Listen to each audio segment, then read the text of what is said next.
நாமக்கல் மாவட்டத்தில் 22ஆம் ஆண்டு விழா டெல்லியில் நடத்தப்படுகிறது. அதற்கு நிகழ்ச்சியாக குறித்து வருகின்றது. ஒவ்வொரு மாதமாக சந்தித்து எப்படி வரப்போகிறோம் அப்படின்னு நல்ல ஆலோசனைகள் கூட்டம் நடந்திருக்கின்றது. முதல் தலைவர் நான் ராஜா சிங் வந்து பார்க்கிறேன். ஒரு மனிதன் சுறுசுறுப்பாக இருக்காது வாழ்க்கையை ஜெயிச்சேன். முதல்ல சுறுசுறுப்பு இருக்கும். இந்த மாதிரி ஆக்டிவாக போகக்கூடாது கூட நம்ம புரிஞ்சு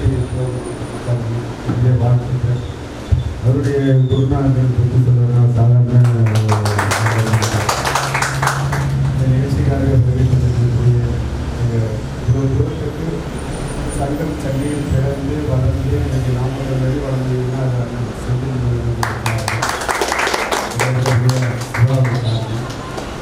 பின்னாடி அமர்ந்திருக்கக்கூடிய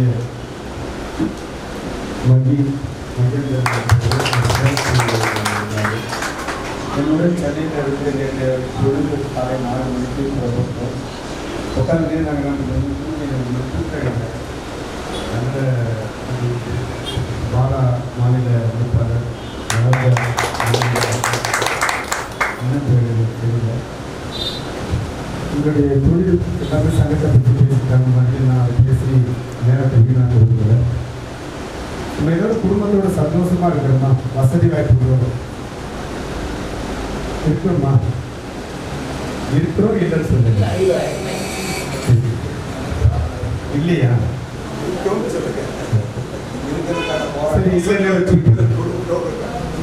சந்தோஷம் வந்து அப்பா அம்மா, நல்ல கனவு, நல்ல மனைவி, நம்ம பெற்றெடுத்த பிள்ளைங்க, அது ஒரு சந்தோஷம், அது ஒரு உலகம். அந்த உலகம் சந்தோஷமா இருக்கணும்னாக்கா முதல்ல பொருளாதாரம் வேணும். அப்பாவுக்கும் இங்க சிஸ்டருங்க இருக்கிறாங்க, அதை சொல்லிடுறேன். மாமியாருக்கும் மருமகளுக்கும் சண்டை வராமல் பார்க்கணும்னா மனைவிக்கு என்ன தேவையோ அதை நம்ம வாங்கி கொடுக்கணும். தாயாருக்கு என்ன தேவையோ அதையும் வாங்கி கொடுக்கணும். 2 பேருக்கும் சண்டை வருகின்ற போது ஒரு சாமர்த்தியமான கொண்டாட்டிகள் புருஷனாகும், தாயாருக்கு நல்ல பிள்ளையாகவும் நடந்து அப்படியே அட்ஜஸ்ட் பண்ணிட்டு போகணும்.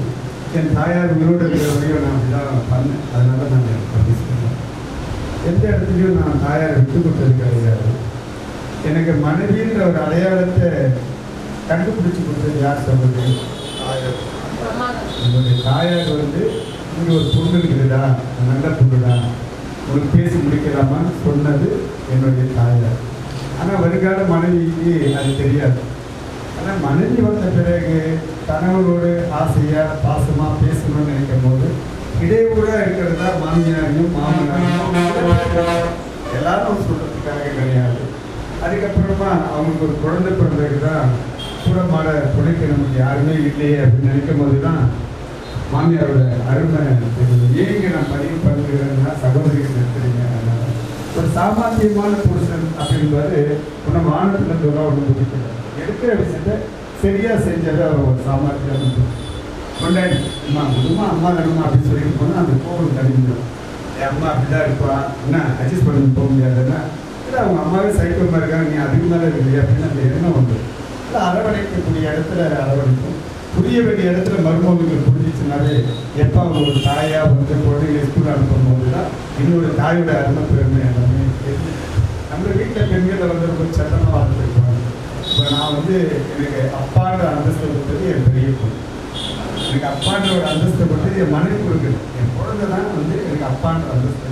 ஆனால் என் பெரிய பொண்ணு மேலே எப்பவுமே எனக்கு பாசம். எனக்கு மட்டும் எல்லாருக்குமே மூத்த பொண்ணு மேலே பாசமாக. அதுவே மூத்த பிள்ளை மேலே பொறுத்தாலும் கொஞ்சம் பாசம் கொஞ்சம் வளரும் போது அவனால தானே நமக்கு நிறைய இடர்கள் சிக்கல் எல்லாம் வந்து சண்டை எடுத்து வந்து விட்டுருவான். அதனால ஏன் இதெல்லாம் நம்ம சொல்கிறேன்னா சிறப்பான ராஜா சிங்கை பற்றி சொல்லணும் அப்படின்னாக்கா இங்கே ராசி நகர் பி அப்படி போடுது, ஏபிசி அப்படி போட்டு அந்த அந்த அந்த சைடில் வந்து எழுத்து போட்டுருக்கு இல்லையா, அது வந்து புதிய லேவுட்டு கிடையாது. புதிய லேவுட்டா வரன்முறை படுத்துனது. அந்த வரன்முறையை படுத்துனது யார் தெரியுமா? நம்ம சங்கம். ராஜா சிங்கை தெரியுமா? நான் ஏன் அதை வந்து வரன்முறைன்னு சொல்றேன்னா புதுசாக லேவுட் போட்டோம்னா இன்னும் லேவர் பேர் முதல்ல வந்து, ஆனால் வன்முறையில் வந்து லேவர் பேர் வராது. குரூப் இருக்கிறவங்க அதுக்குள்ளே நம்ம எதாவது கொஞ்சம் ஆல்ட்ரேட் பண்ணி பண்ணணும். ஆல்ட்ரேட்லாம் பண்ண முடியாது. ஃபஸ்ட்டு நம்ம புறம்போக்கில் இதெல்லாம் சேர்த்து போடணும்.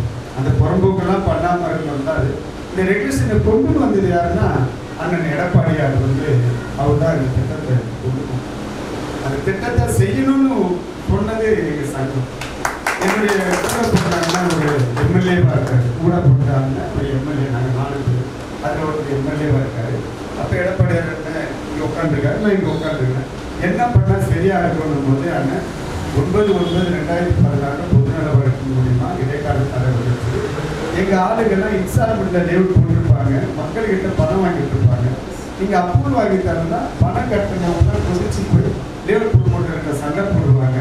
அது இவங்க இடத்துல போய் லேண்ட் ஓனர்கிட்ட பணத்தை கொடுத்துருப்பாங்க. இவங்களோட சிக்கல் இருந்தாங்க போது என்ன பண்ணாங்க, ஒரு ரெகுலேஷன் அப்படின்னு ஒன்று கொண்டுடுவாங்கன்னா அந்த ரெகுலேஷன் அப்படி கொண்டு வந்த பிறகு ராஜா சிங்கை போன்ற சில மனிதர்கள் என்ன பண்ணாங்கன்னா, அரசுக்கு வந்து 10% நம்ம இடம் விடணும்.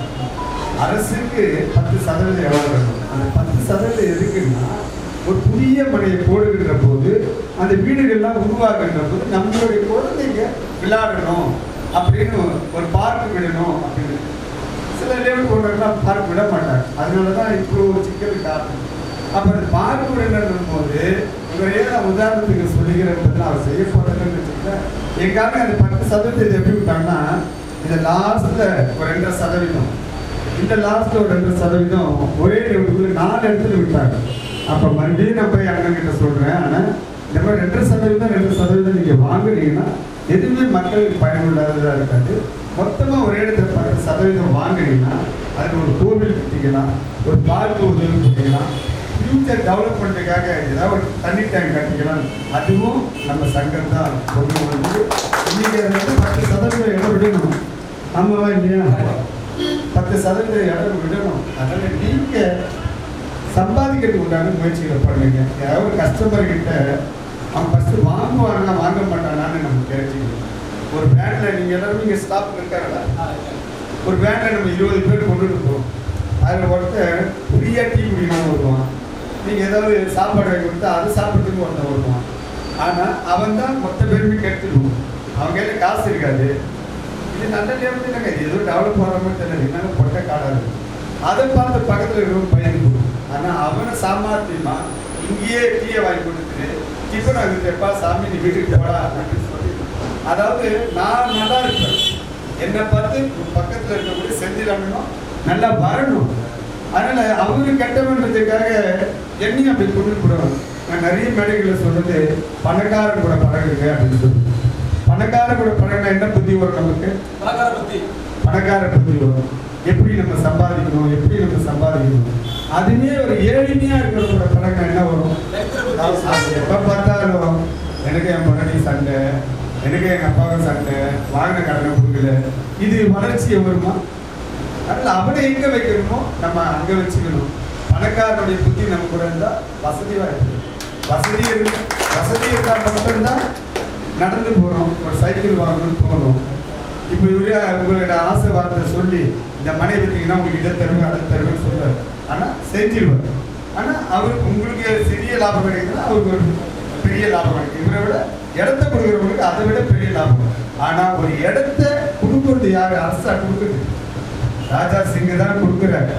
ஒரு மனையை உருவாக்குறாரு. அதில் மனைகள் வருது, அதில் வீடுகள் வருது. வீடு வந்த பிறகுதான் அரசு அது உள்ள போகிறோம். அங்கே போய் என்ன கேட்குறான்? எனக்கு ஓட்டு போடுங்க அப்படின்னு கேட்குறான். மனை போடுறது நம்ம வீடு கட்டுறதுக்கு ஒரு பில்டர் கட்டுறாரு. ஓட்டு போடுறதுக்கு மட்டும் போகலாம். ஆனால் இன்னைக்கு நிலைமை நீ ரோடு போடணும், டேங்கு கட்டணும், இப்படிலாம் அவல நிலைகள் இருந்தாலும் நமக்குன்னு பொருள் கொடுக்கறதுக்கு ஒரு அரசியல் தலைவர் கூட கிடையாது. இதுவே பால் விலை சும்மா ஒரு ₹1 ஏற்றி பாருங்க, பெட்ரோல் விலை ₹1 ஏற்றி பாருங்க, டீசல் விலையை ₹1 ஏற்றி பாருங்க, ரேஷன் கடையில் பொருள் விலையை உயர்த்தி பாருங்க, என்ன நடக்கும்? மொத்த அரசியல்வாதியும் நானும் பொருள் கொடுக்குறேன் பாரு, ஏதாவது ஒரு செத்து போட்டாங்க, அதை வச்சு ஒரே அரசியல் பண்ணியிருக்காங்க பாரு. இந்த மதம் ஆணவ கொலை, அந்த கொலை, இந்த கொலை நடந்து போச்சு. அந்த குடும்பத்துக்கு ஏதாவது உதவி செய்யணுங்களா செஞ்சுட்டு போய்கிட்டே இருக்கு. அதை போய் ஒரு சார்ஜர் பார்த்துங்க, அதை பார்த்துன்னு பெரிய இன்னல்கள் சிக்கல்களுக்கு ஓடிக்கொண்டே இருக்கு. ஆனால் நம்மளுடைய கவனம் ஒரு மனிதனுக்கு நமக்கு பணம் கிடைக்கணுமா, சம்பாதிக்கணும்னு அதுல மட்டும் நீங்க மெயின்ல இருங்க. வாழ்க்கையில ஜெயிக்கணும், பொருளாதாரம் இருந்தா மட்டும் தான் வாழ்க்கையில முன்னேறி வர முடியும். பணம் காசு இல்லைன்னா நம்ம செல்லா காசு இல்லை. நான் சொல்லல, நிறைய முன்னோர்கள் சினிமா தொழிலே நீங்க பார்த்துருக்கீங்க. செய்யக்கூடிய தொழிலை நீங்க தெய்வமா பாருங்க.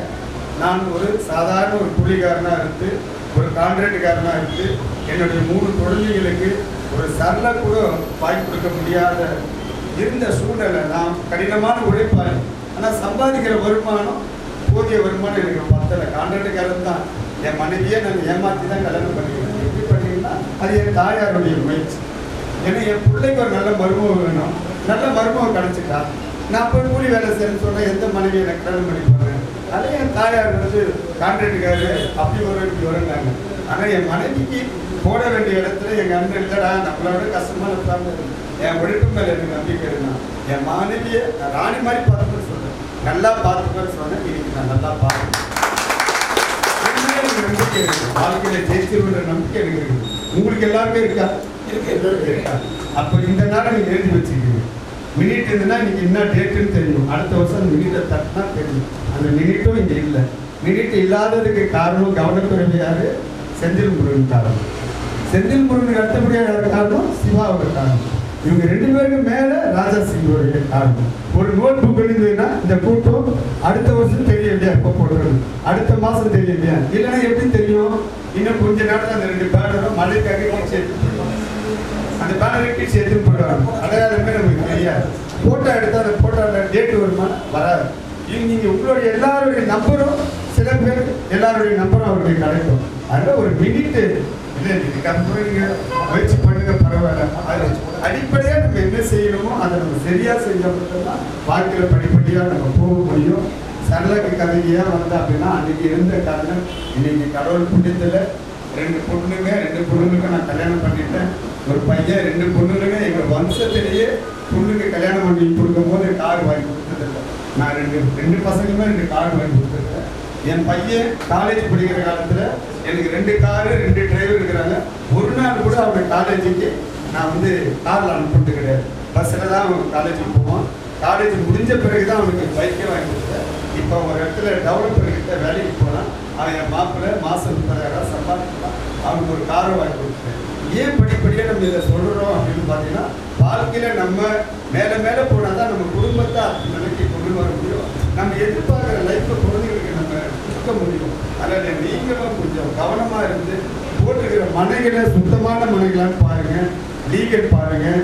ஏதாவது ஒரு ஏன்னா வயிற்ற கட்டி வாயை கட்டி உங்ககிட்ட இடம் வாங்குறாங்க. அவங்களுடைய கனவு என்னன்னா, எல்லாருமே கனவு என்னன்னா நம்ம குழந்தைங்களுக்காக வாங்குறாங்க. இருக்கிற தாய்மாரும் தந்தைமார்களும் நம்முடைய எதிர்காலம் குழந்தைங்களுடைய படிப்பு செலவுக்கோ கல்யாண செலவுக்கோ தான் அந்த மனைகளை வாங்குறாங்க. அதனால் நீ கொடுக்க போகிற மனை எல்லாரை விட ஒரு 100 ரூபா கம்மியாக கொடுங்க அப்படின்னு என்னுடைய உரிமையை நான் கேட்டுக்கிறேன். இல்லைனா அது தங்கத்துக்கு வந்துட்டு டெல்லியை பற்றி பேசுகிறாங்க. டெல்லியை பற்றி தான் எல்லாரும் பேசுகிறாங்க. நான் ஒன்றும் புதுசாக பேசுகிறேன். டெல்லிக்கு நீங்கள் ட்ரெயினில் வரணுன்னா 13,500 ரூபாய் செலவாகும். ஃப்ளைட்டில் வரணுன்னா 31,000 ரூபாய் செலவாகும். 20,000 ரூபாய் ஃப்ளைட்டு, 3 நாளைக்கு தங்குற வசதி, சாப்பாடு வசதி, சுற்றி பார்க்குற வசதி. நீங்கள் வெறும் 2,000 மட்டும் செலவு கட்டுறதுன்னா போதும். என்னை கேட்டால் இன்னும் 1000 ரூபாய். அது பெண்களுக்கு சுற்றியாக தரணும். ஏதாவது ஒரு பொருள் வாங்கினாலும் உள்ளே போயிட்டு ஒரு 2 மணி நேரம் போட்டு வரீங்க. நீங்கள் ஏதாவது வாங்கணும்னு நினச்சிங்கன்னா அதுக்கு தான் பொருளாதாரம் எடுத்து வரணும். வசதி இருக்கிறதுக்கு உண்டான முயற்சி பண்ணுங்க. கண்டிப்பாக டெல்லிக்கு நீங்கள் கண்டிப்பாக வாங்க. ஏதாவது சூழ்நிலை சரியில்லை, வறுமையின் காரணமாக இருந்தாக்கா ராஜாசிக்கு உதவி பண்ணுவார் அப்படின்னு நினைக்கிறேன். ராஜாசிக்கு மேக்சிமம் இன்றைக்கே அவர் வந்து எனக்கு ஜிபேல ஒரு 20,000 போட்டாலும் இன்றைக்கே நான் ஒரு ஃப்ளைட்டை புக் பண்ணிடுவேன். கிட்டத்தட்ட சென்னையில் மட்டும் நாங்கள் 125 பேர் ஃப்ளைட்டை புக் பண்ணியிருக்கோம். ஒரு ஃப்ளைட் அப்படியே புக் பண்ணியிருக்கோம். கோயம்புத்தூர்லேருந்து ஒரு ஃப்ளைட் வருது, திருச்சியிலேருந்து ஒரு ஃப்ளைட் வருது, மதுரையிலேருந்து ஃப்ளைட் வருது. நீங்களும் வாங்க. கஷ்டங்கள் இருந்து கொண்டே தான் இருக்கும். அதனால் வசதியாக இருக்கிறது நம்ம பேங்கில் போட்டுருக்கிறோம். நம்மளும் சந்தோஷமாக அனுபவிக்கணும் அப்படின்னு கேட்டுக்கொண்டு முயற்சி பண்ணுவோமா? தினம் ஒரு 5 பேராது வரது முயற்சி பண்ணுங்க. நம்மளால முடியாதது ஒன்றுமே கிடையாது. நம்மளால தாண்டக்கூடிய அளவுக்கு நம்ம தாண்டலாம். ரொம்ப தாண்டாதான் கீழே விழுந்துருவோம். நம்ம சக்திக்கு எவ்வளோ தாண்ட முடியும் அப்படின்னு தெரியும். கரெக்டாக இருங்க. சொந்த இடம் இல்லாதவங்க நம்ம நிறைய பேர் சொந்த இடத்தை வாங்கி தரோம். நீங்கள் அட்லீஸ்ட் ஒரு கால்கள் இல்லாத கஷ்டப்பட்டு வாங்கிடுங்க. அந்த கால்களோட ஒரு சின்னதாக ஒரு வீடு கட்ட முயற்சி பண்ணுங்க. நம்மளுடைய பெற்றோர்கள் தான் அது சரி செய்யாமல் இருப்பாங்க. நம்மளுடைய குழந்தைகளுடைய எதிர்காலத்துக்கு நீங்கள் இப்போதுலேருந்து சிறு சேமிப்பாங்க. சொந்த இடத்தை வாங்குங்க. சொந்த இடம் இல்லாதவங்க வாங்குறவரையும் கடினமாக உழைக்கிறதுக்கு உண்டான முயற்சிகள் பண்ணுங்க. 9 வயசுல தொட்ட இந்த கை 56 வயசாக இது வரையும் ஓடியே இருக்கிறோம். சைக்கிள் வாங்க மட்டுமா எனக்கு கல்யாணம் ஆகிற வரையும் கூட எனக்கு ஒரு பைக்கு கூட எனக்கு எங்கள் அண்ணன் பைக்கில் தான் சேப்பில் தான் என் மனைவியை கூப்பிட்டுருக்கு. அப்போ படம் வந்து சதிலீலாவதி பாட்சா படம் வந்து. ஆனால் இன்னைக்கு நான் வந்திருக்கிற காருடைய விலை 54 ரூபாய். படிப்படியாக நம்ம மேலே போய்கிட்டே இருக்கணும். நேர்மையாக போகணும், உண்மையாக போகணும். கடமைக்காக வேலை செய்யாதீங்க, கடமையாக நினச்சி வேலை செய்யுங்க. எல்லா தொழிலுமே தெய்வமாக நினைங்க. வீட்டில் இருக்கக்கூடிய தந்தை தாய் முதல்ல தெய்வமாக நினைங்க. அதுக்கப்புறம் மனைவியை நீங்கள் தெய்வமாக நினைங்க. ஒரு மாதத்துக்கு நமக்கு என்ன பொருளாதாரம் வேணுமோ அதுக்கு உண்டான உழைப்பை நீங்கள் உழைச்சிட்டு ஓய்விடுங்க. அது வரையும் கிடைக்கிற வரையும் உழைக்கலைன்னா ஒருத்தர்கிட்ட கடன் வாங்க எடுத்துருக்கோம். அந்த கடைக்கார ஃபோன் பண்ணுவான், நம்ம ஃபோன் எடுக்க போட்டோம். வீட்டாண்டு வருவான். வீட்டாண்டு வந்து நம்ம இல்லைன்னா நம்ம கொண்டாட்டி புருஷன் இல்லைன்னா பிள்ளைகளை கேட்கணும். இந்த அவ்வளோ நிலை எல்லாம் மாற வேண்டும் சொன்னால் கடினமாக நீங்கள் உழைக்கணும். டெல்லியில் சந்திப்போம். வாழ்த்துக்கள். நன்றி.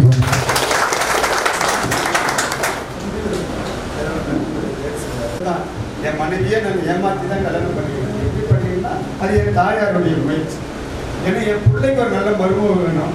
நல்ல மருமகம் கிடைச்சிட்டா நான் போய் கூலி வேலை செய்யணும்னு சொன்னால் எந்த மனைவி எனக்கு கல்யாணம் பண்ணி போகிறேன். அதே என் தாயார் வந்து கான்ட்ராக்டுக்காரு அப்படி இப்படி வருங்காங்க. ஆனால் என் மனைவிக்கு போட வேண்டிய இடத்துல எங்கள் அண்ணன் இல்லைடா நம்மளோட கஷ்டமான இருப்பாங்க. என் ஒழுக்கம் மேலே எனக்கு நம்பிக்கை இருந்தான். என் மனைவியை நான் ராணி மாதிரி பார்த்துன்னு சொன்னேன். நல்லா பார்த்துப்பேன்னு சொன்னேன். இன்னைக்கு நான் நல்லா பார்த்துப்பேன். நம்பிக்கை இருக்கு. வாழ்க்கையில ஜெயிச்சிருவன்ற நம்பிக்கை எனக்கு இருக்குது. உங்களுக்கு எல்லாருமே இருக்கா? இருக்கா? அப்போ இந்த நாளை நீங்கள் எழுதி வச்சுக்கிறீங்க. மினிட் இருந்துன்னா இன்னைக்கு என்ன டேட்டுன்னு தெரியும். அடுத்த வருஷம் அந்த மினிட்டை தட்டினா தெரியும். அந்த மினிட்டும் இங்கே இல்லை. மினிட் இல்லாததுக்கு காரணம் கவனக்குறைவு யாரு? செந்தில் முருகன் காரணம். செந்தில் முருகனுக்கு அடுத்தபடியாக காரணம் சிவாவோட காரணம். இவங்க 2 பேருக்கு மேலே ராஜா சிங்கோடைய காரணம். ஒரு நோட் புக் எழுதுன்னா இந்த கூட்டம் அடுத்த வருஷம் தெரியும் இல்லையா? எப்போ போடுறது அடுத்த மாதம் தெரியும் இல்லையா? இல்லைன்னா எப்படி தெரியும்? இன்னும் கொஞ்ச நேரத்தில் அந்த 2 பேனரும் மழைக்காக கீழ்ச்சி எடுத்து போயிடுவாங்க. அந்த பேனரை கீழ்ச்சி எடுத்துன்னு போயிடுவாங்க. அடையாளமே நமக்கு தெரியாது. ஃபோட்டோ எடுத்தால் அந்த ஃபோட்டோவில் டேட்டு வருமா? வராது. நீங்கள் உங்களுடைய எல்லாருடைய நம்பரும் சில பேர் எல்லாருடைய நம்பரும் அவருடைய கிடைக்கும். அதில் ஒரு மினிட்டு இல்லை இதுக்கப்புறம் நீங்கள் முயற்சி பண்ணுங்க, பரவாயில்ல. அது அடிப்படையாக நம்ம என்ன செய்யணுமோ அதை நம்ம சரியாக செஞ்சால் மட்டும்தான் வாழ்க்கையில் படிப்படியாக நம்ம போக முடியும். சரளக்கு கதையாக வந்தா அப்படின்னா அன்றைக்கி இருந்த காரணம் இன்னைக்கு கடவுள் புண்ணியத்தில் 2 பொண்ணுங்க நான் கல்யாணம் பண்ணிட்டேன். ஒரு பையன் 2 பொண்ணுங்க எங்கள் வம்சத்திலேயே பொண்ணுங்க கல்யாணம் பண்ணி கொடுக்கும் போது கார் வாங்கி கொடுத்ததில்லை. நான் 2 பசங்களுமே 2 கார் வாங்கி கொடுத்துருக்கேன். என் பையன் காலேஜ் படிக்கிற காலத்தில் எனக்கு 2 காரு 2 டிரைவர் இருக்கிறாங்க. ஒரு நாள் கூட அவங்க காலேஜுக்கு நான் வந்து காரில் அனுப்பிட்டு கிடையாது. பஸ்ஸில் தான் அவங்க காலேஜுக்கு போவான். காலேஜ் முடிஞ்ச பிறகு தான் அவனுக்கு பைக்கே வாங்கி கொடுத்தேன். இப்போ ஒரு இடத்துல டெவலப்பர்கிட்ட வேலைக்கு போனால் அவன் என் மாப்பிள்ளை மாதம் 30,000 சம்பாதிக்கலாம். அவனுக்கு ஒரு காரை வாங்கி கொடுத்தேன்.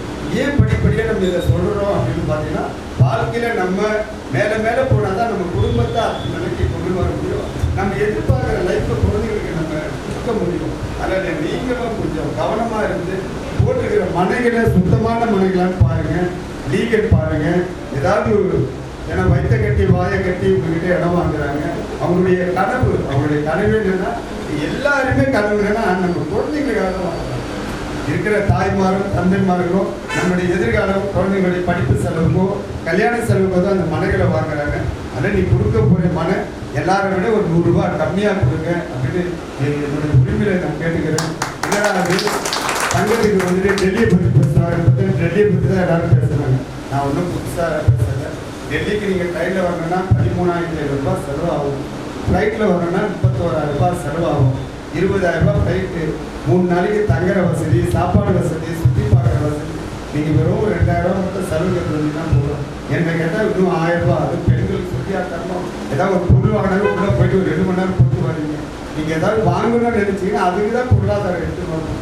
வசதி இருக்கிறதுக்கு உண்டான முயற்சி பண்ணுங்க. கண்டிப்பாக டெல்லிக்கு நீங்கள் கண்டிப்பாக வாங்க. ஏதாவது சூழ்நிலை சரியில்லை, வறுமையின் காரணமாக இருந்தாக்கா ராஜாசிக்கு உதவி பண்ணுவார் அப்படின்னு நினைக்கிறேன். ராஜாசி மேக்சிமம் இன்றைக்கே அவர் எனக்கு ஜிபேல ஒரு 20,000 போட்டாலும் இன்றைக்கே நான் ஒரு ஃப்ளைட்டை புக் பண்ணிடுவேன். கிட்டத்தட்ட சண்டிகர் மட்டும் நாங்கள் 125 பேர் ஃப்ளைட்டை புக் பண்ணியிருக்கோம். ஒரு ஃப்ளைட் அப்படியே புக் பண்ணியிருக்கோம். கோயம்புத்தூர்லேருந்து ஒரு ஃப்ளைட் வருது, திருச்சியிலேருந்து ஒரு ஃப்ளைட் வருது, மதுரையிலேருந்து ஃப்ளைட் வருது. நீங்களும் வாங்க. கஷ்டங்கள் இருந்து கொண்டே தான் இருக்கும். அதனால் வசதியாக இருக்கிறது நம்ம பேங்கில் போட்டுருக்கிறோம், நம்மளும் சந்தோஷமாக அனுபவிக்கணும் அப்படின்னு கேட்டுக்கொண்டு முயற்சி பண்ணுவோமா? ஒரு 5 பேராது வரதுக்கு முயற்சி பண்ணுவோமா? முயற்சி பண்ணுங்க. நம்மளால முடியாதது ஒன்றுமே கிடையாது. நம்மளால தாண்டக்கூடிய அளவுக்கு நம்ம தாண்டலாம். ரொம்ப தாண்டாதான் கீழே விழுந்துருவோம். நம்ம சக்திக்கு எவ்வளோ தாண்ட முடியும் அப்படின்னு தெரியும். கருத்தாக இருங்க. சொந்த இடம் இல்லாதவங்க நம்ம நிறைய பேர் சொந்த இடத்தை வாங்கி தரோம். நீங்கள் அட்லீஸ்ட் ஒரு கால்கள் இல்லாத கஷ்டப்பட்டு வாங்கிடுங்க. அந்த கால்களோட ஒரு சின்னதாக ஒரு வீடு கட்ட முயற்சி பண்ணுங்க. நம்மளுடைய பெற்றோர்கள் தான் அது சரி செய்யாமல் இருப்பாங்க. நம்மளுடைய குழந்தைகளுடைய எதிர்காலத்துக்கு நீங்கள் இப்போதுலேருந்து சிறு சேமிப்பாங்க. ஒரு சொந்த இடத்தை வாங்குங்க. சொந்த இடம் இல்லாதவங்க வாங்குற வழியும் கடினமாக உழைக்கிறதுக்கு உண்டான முயற்சிகள் பண்ணுங்க. 9 வயசுல தொட்ட இந்த கை 56 வயசாக இது வரையும் ஓடியே இருக்கிறோம். சைக்கிள் வாங்க மட்டுமா? ஒரு எனக்கு கல்யாணம் ஆகிற வழியும் கூட எனக்கு ஒரு பைக்கு கூட எனக்கு எங்கள் அண்ணன் பைக்கில் தான் சேப்பில் தான் என் மனைவியை கூப்பிட்டுருக்கு. அப்போ படம் வந்து சதிலீலாவதி பாட்சா படம் வந்து. ஆனால் இன்றைக்கி நான் வந்திருக்கிற காருடைய விலை 54 ரூபாய். படிப்படியாக நம்ம மேலே போய்கிட்டே இருக்கணும். நேர்மையாக போகணும், உண்மையாக போகணும். கடமைக்காக வேலை செய்யாதீங்க, கடமையாக நினச்சி வேலை செய்யுங்க. எல்லா தொழிலுமே தெய்வமாக நினைங்க. வீட்டில் இருக்கக்கூடிய தந்தை தாய் முதல்ல தெய்வமாக நினைங்க. அதுக்கப்புறம் மனைவியை நீங்கள் தெய்வமாக நினைங்க. ஒரு மாதத்துக்கு நமக்கு என்ன பொருளாதாரம் வேணுமோ அதுக்கு உண்டான உழைப்பை நீங்கள் உழைச்சிட்டு ஓய்வு எடுங்க. அது வரையும் கிடைக்கிற வரையும் உழைக்கலைன்னா ஒருத்தர்கிட்ட கடன் வாங்கி எடுத்துருக்கோம். அந்த கடைக்காரர் ஃபோன் பண்ணுவான், நம்ம ஃபோன் எடுக்க போட்டோம். வீட்டாண்டு வருவான், வீட்டாண்டு வந்து நம்ம இல்லைன்னா நம்ம கொண்டாடி இருக்கோம். கொண்டாடி பூசினா இல்லைன்னா பிள்ளைகளை கேட்கணும். இந்த அவ்வளோ நிலை எல்லாம் மாற வேண்டும்.